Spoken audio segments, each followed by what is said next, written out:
Please welcome Dr. Kim Burchell.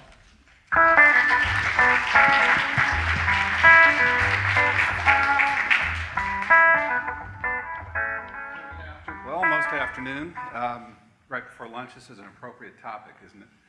And I want to take a cue from the last presentation to inspire you to shift gears about that one. Because we're going to be talking about something completely different here, and that is the development of a new medical technology to treat obesity. And I started a medical device company here. It's an early stage company about 2 years ago. And I'm going to tell you a little bit about why we did that and maybe what the potential for that is. So the answer is yes, your brain is making you fat, and probably not the way you might think it is, though. We've certainly all heard the adage, eat less, move more. That's a pretty simple equation. That's the way you can achieve weight reduction, and it's certainly a very good suggestion. The fact is, we're going to talk a little bit more about why that doesn't necessarily work if you're obese. And I'm going to spend the next few minutes talking about technology that might help overcome that. So before we talk about obesity, we have to define what it is. We talk about body mass index, and I suspect most of you know what that is, but that is, you can get an approximation of that if you know your height and your weight. Normal is below 25, and from 25 to 30, overweight, but obesity, by definition, starts at a BMI of 30. About one-third, a little bit more than one-third of the population of the United States right now lives in that obesity range. Two-thirds of us live in a more lesser weight category, slightly overweight, normal, or potentially underweight. So why is this important? Well, obesity in some ways is much more than simply a cosmetic problem. It's a health problem. It's associated with diabetes, high blood pressure, heart disease, back problems, certain cancers. I mean, it has a real impact on health. In fact, it's associated with about 1 in 5 deaths in the United States currently. And it's also, by 2030, projected to cost the U.S. healthcare economy around $500 billion per year with a B.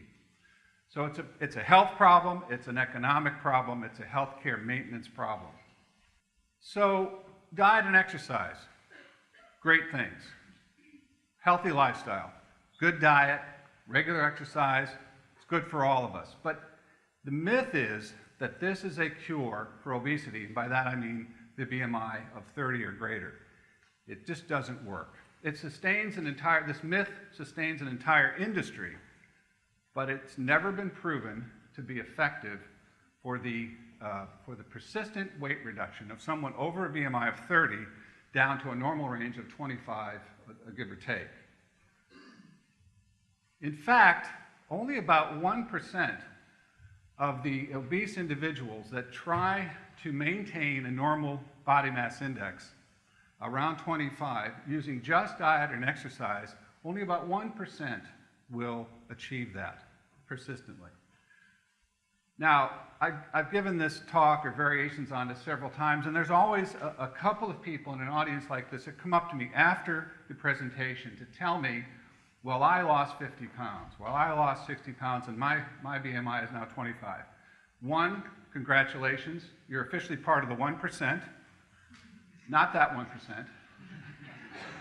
You're no better off financially, but you beat the odds. You beat tall odds by doing that. So if you're going to come to me after the presentation, I'll save you the trouble. Congratulations, good job. But your colleagues have not been able to achieve that. It may come as a surprise to you that the only proven method for weight reduction for a BMI over 30 is called bariatric surgery. So this is gastric bypass, other variations on that theme. The only proven therapy. Turns out, though, pretty invasive, somewhat irreversible, lots of bad consequences afterwards, including deficiencies of various types and other GI problems.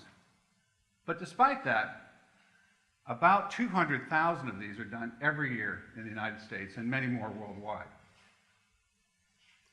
So the dictum of eating less and moving more may be great advice for maintaining health, but it's not a cure for obesity.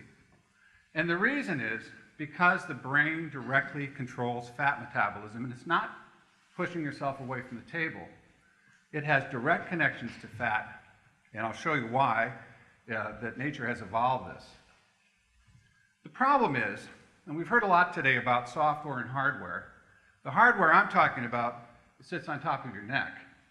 The software, unfortunately, that we're running for fat metabolism, it's never been updated, frankly. It's about 1 million years old. We're still running a program up here that is built for an environment in which we don't have ready access to high-calorie, high-fat foods like we do today.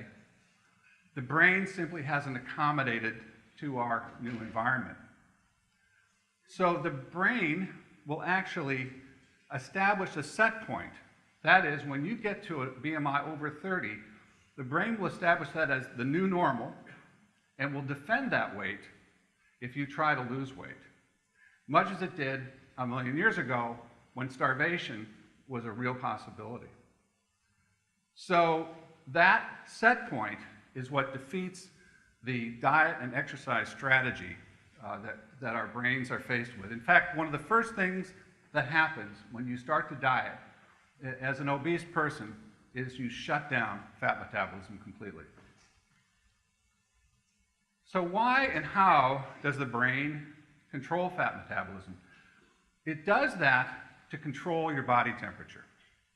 It is your electric blanket, if you will. It's what keeps you in a normal body temperature when you're cold and shivering. It's also, your brain drives up your temperature when you have a fever. That's all due to fat metabolism. And it does that by turning on a part of the brain called the hypothalamus. And that part of the brain has direct connections to a special form of fat called brown adipose tissue, or BAT. This brown adipose tissue is a very small percentage of your total body fat. It's only about 5%. But what it does is very unique. In fact, these fat cells aren't even derived from normal fat. They're derived from the same cells that produce muscle cells. And they're chock full of the machinery that produces energy in the body. But what these cells do that's unique is they don't produce food, metabolites for other parts of the body. What it does is strictly produce heat. It is uncoupled metabolism and produces heat strictly. So brown adipose tissue is our heat-generating mechanism in the body. What the hypothalamus also does is that it tells regular fat to become more like brown fat. So at the same time, your burning fat, your yellow fat or white fat, is becoming more like BAT, so it's now ready to be burned to maintain your temperature. So it's about 5% of body mass. It lives here, above your collarbones, and it lives down between the lungs, near the heart. And that's the only place that it really occupies in adult individuals. You can see that in the scan here, where it's lit up in a PET scanner. When you take a non-obese individual and put them into a cold environment where they're forced to now shiver and generate heat to maintain their body temperature, that brown adipose tissue lights up brightly, as you see here on the right side of the slide. So this shows what a normal person does in a cold environment. The problem is that the obese individual does not do this. They have what appears to be a basic defect in metabolizing brown adipose tissue. There's something wrong with the circuitry. So taking a normal individual, a non-obese individual, I should say, in the upper part of this figure, putting them in a cold environment generates lots of activity in the brown adipose tissue. Taking an obese person in the lower part of that figure, you'll see that that fat never turns on. So there's a basic problem, there's a basic disconnect between the brain and the brown adipose tissue. And brown adipose tissue is chock full of nerves from the brain. They just don't seem to be active in an obese person. So how could we propose to change this set point, which the brain has established? Why would we presume that we could do that? As a neurosurgeon, I can tell you that we've done it for other conditions. We've done it for Parkinson's disease, and this is an operation I do several times a week. Implanting electrodes in patients with Parkinson's disease to fundamentally change their symptoms. This is a technology that's been around for about 25 years. My team at OHSU was the first in the United States to do this, and we've been doing it consistently ever since, and it's been highly successful. So at least in that condition, we've been able to reset the brain. We've also done it in another condition called essential tremor. This is a familial tremor. It's about 10 times more common than Parkinson's disease, although I suspect most of you have never heard of it. But very common and is very well treated by brain stimulation. And more recently, we've begun to use brain stimulation to abolish seizures in individuals with uncontrolled epilepsy by stimulating the brain before the seizure can develop. So there's a number of applications for this technology. It's being tested now for Alzheimer's disease, various other kinds of conditions. So there's a lot of promise for DBS, and we think it has promise, deep brain stimulation has promise in the treatment of morbid obesity. We think we can fundamentally change that defect in the obese individual to allow them, to stimulate them, if you will, to metabolize the brown adipose tissue and lose weight. Why do we think that? Well, we're again, an early stage company. Medical research is a little different than producing an application. It takes time. We have to be extremely careful. We're working right now with animal models of obesity. It turns out that rats have extremely poor self-control. If you give them a high-fat diet, they will joyfully eat it and get very fat. And that's what we do. And then what we do is take those already obese rats and put these stimulators in them, and then separate them into two groups. That is, the rats that we don't stimulate and the rats that we do. And as you can see from my cartoon here, the rats that we stimulate, despite the fact that they continue to eat the same diet, lose weight.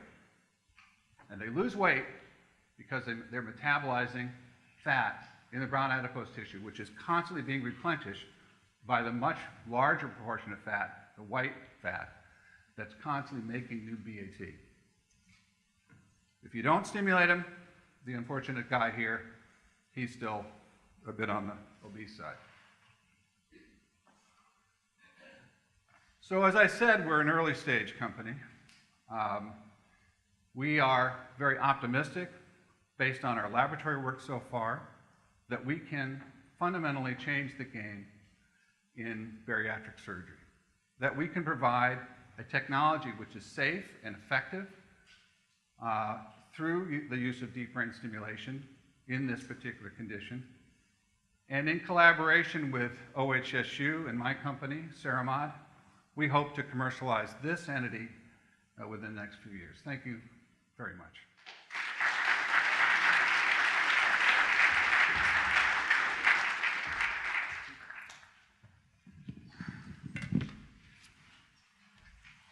Thanks, Kim. I'm going to call you Kim, not Dr. Burchell. I don't know. Will that work?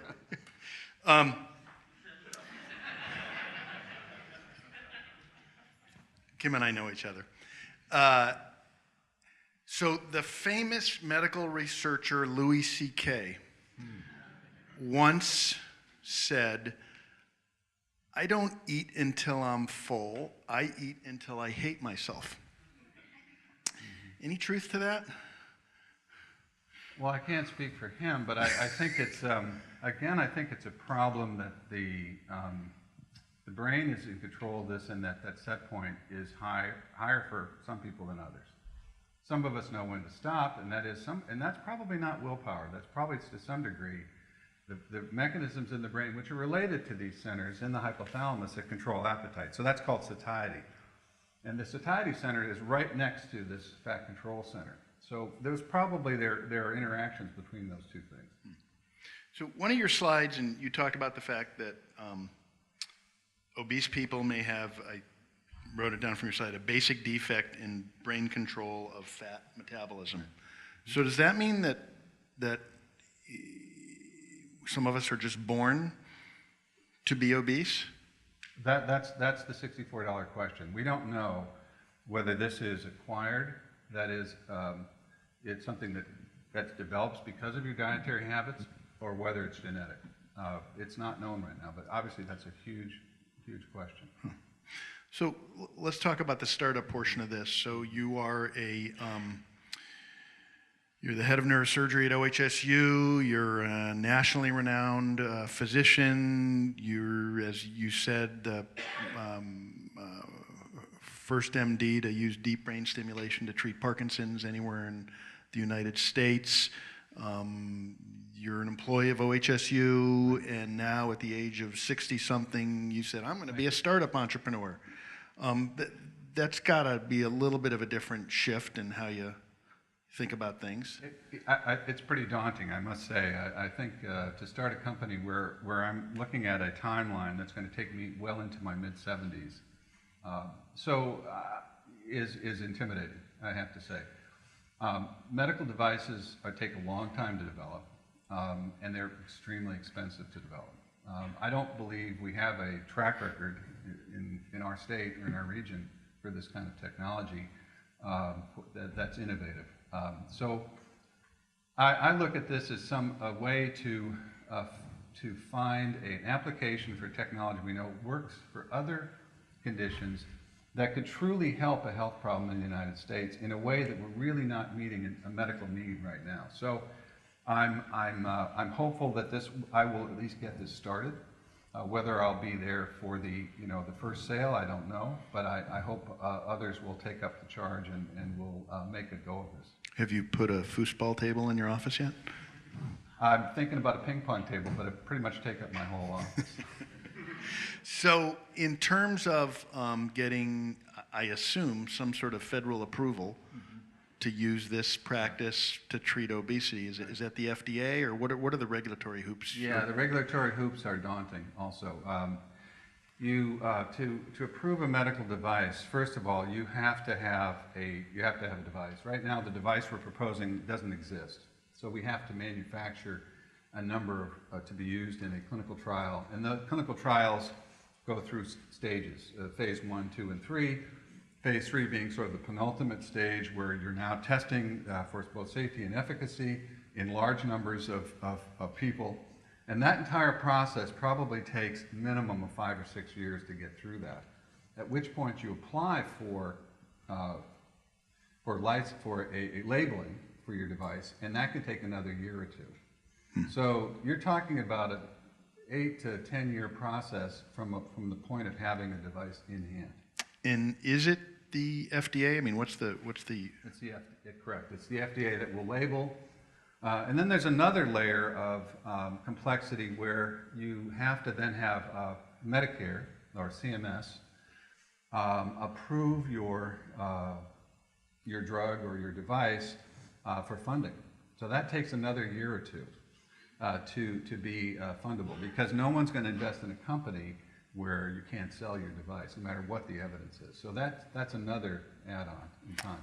And patents? Patents are currently in the works. Okay, yes, we have patents in process. And so the deep brain stimulation, there is a device. Yes. Is it permanently implanted in my head? Yes, it's implanted. Very fine electrodes are placed into these underneath the skin. And so not visible. As I showed you in the diagram, the pacemaker, it looks just like a pacemaker, is implanted, usually in the chest someplace. It looks very much like a cardiac pacemaker.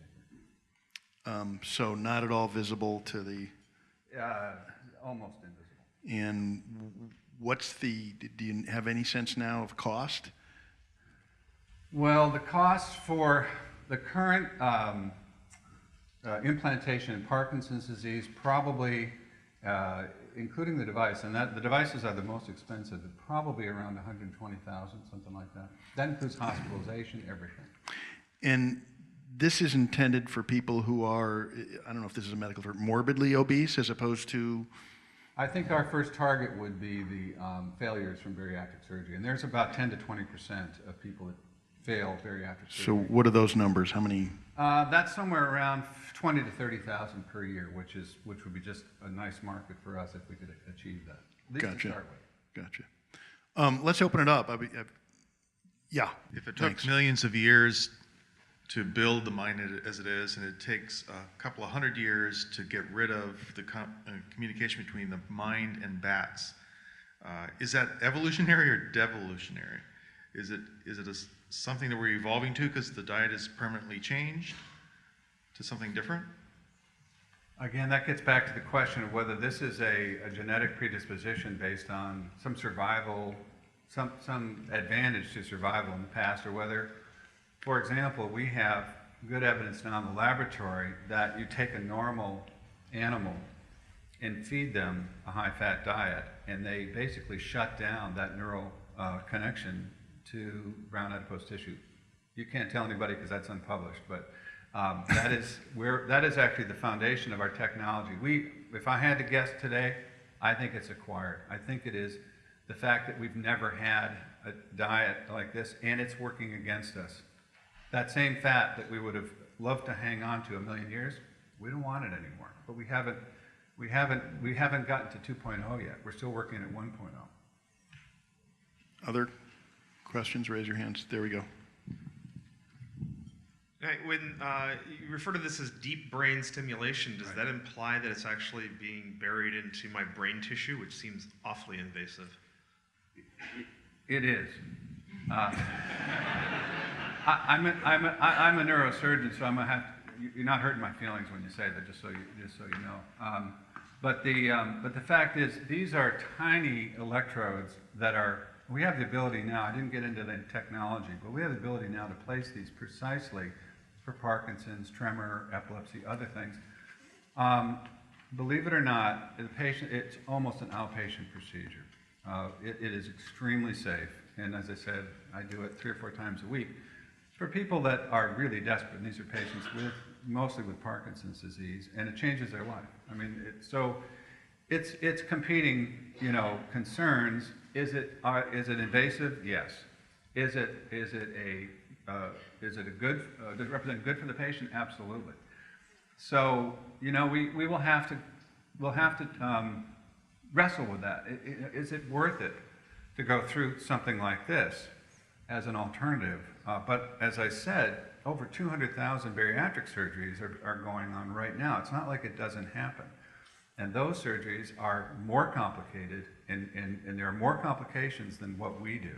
So we have a competitor, and I think we can win that competition. But how about invasive in another way, not just surgically? In other words, ethically. Yeah. It's one thing to do surgery down here. Yeah. It's another to trick the brain. I mean, are there ethical concerns?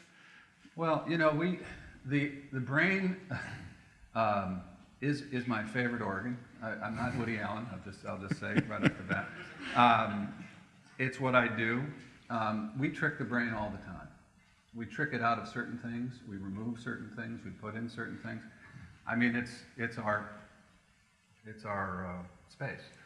So, I mean, ethically, again, I think that's something we're going to have to struggle with. But we've already surpassed those concerns in many other conditions that we're working in right now. Parkinson's is a great example. A desperate condition that is really going to continue to go downhill, and it ruins people's lives. And we can reverse that to a large degree today. Could you tell us a little more about the device and how it's powered? Does it have to be recharged every so often? Right. Does it have to be replanted every once in a while? That's a super question, because I suspect we're going to end up with a device that's passive in the future. Right now, the prototypes are active, meaning they're battery powered. And that space in what we call neuromodulation is being kind of rethought constantly. So obviously, a permanent implant that doesn't have to be disturbed in the future would be the way to do it. And we don't, right now, the prototype is a battery power, but it would be very easy to make it rechargeable. There's a question up there. No extension cords, I gather. Not so far. Thank you. What about long-term impacts? I know that those that have gone through gastric bypasses, such as the Roux-en-Y, duodenal switches, they're the ones that see the biggest impact on reduction of hypertension, type 2 diabetes, those sorts of implications. Just with this weight loss, somebody who's just had maybe the band, for instance, don't always have that same success. Do you anticipate similar success with the deep brain stimulation, or could this be just more of a trying to help get this person at a healthy weight where they can continue to try to fight these? I think that's a very perceptive question because as I've learned more about, I mean, as a neurosurgeon, I really knew nothing about bariatric surgery until a couple of years ago. But the fact is, bariatric surgery is a miracle in and of itself. As you suggest, diabetic condition, the blood sugars change almost immediately after surgery. It's not well understood why that is. And I certainly don't have the answer to you for deep brain stimulation. One of the problems we have is we don't have good models for obesity. We can feed the rat a lot and they'll get obese, and there are other animal models, but this is not the same as the human condition. So ultimately, we have about as much information as most of these technologies had before they've been applied to people. And we're trying to maximize that, but we'll never know, honestly, until we do our phase 1 and our phase 2 trials. Got time for one more question. I think there's a handful of people up there. You'll have to fight over who gets to ask it. Hi there. So I have a question. I heart the liver, so I'm all about the digestive system, intestinal villi, etc., and CBT to change eating behaviors, and I've had a lot of success. And I'm not going to talk about that right now. But my question is, because you're going after, you're a brain guy, are you running into the rise of the type 3 diabetes? Do you know, because that's been linked to Alzheimer's, and I'm wondering, because you're a neurosurgeon, and does that come into your studies ever? Because you're looking at people who are obese, and you're looking at metabolic syndrome from a different way. Can you explain that question? Because I didn't get it. I don't know if I can, but I think I can answer it. Generally, one is we're only working on animals. Okay. We don't see our animals are not diabetic. They don't require anti-hypoglycemics or insulin or anything. So we're dealing with a very different model. I think this is just one more step towards figuring out how these systems work. I mean, I'm working on a number of things like this where I hope that my surgery will convert to different maybe gene therapies and other things that we can fix, but we don't know enough right now to be able to fix this. So I see this as a step forward, and I hope as we do this we're going to learn more so we can actually cure this condition maybe with a more a profound therapy than simply putting a lightning rod in and turning on the juice. Well, I don't know about you, but I'm ready for lunch. Yeah. Round of applause for Dr. Kim Burchell. Thank you.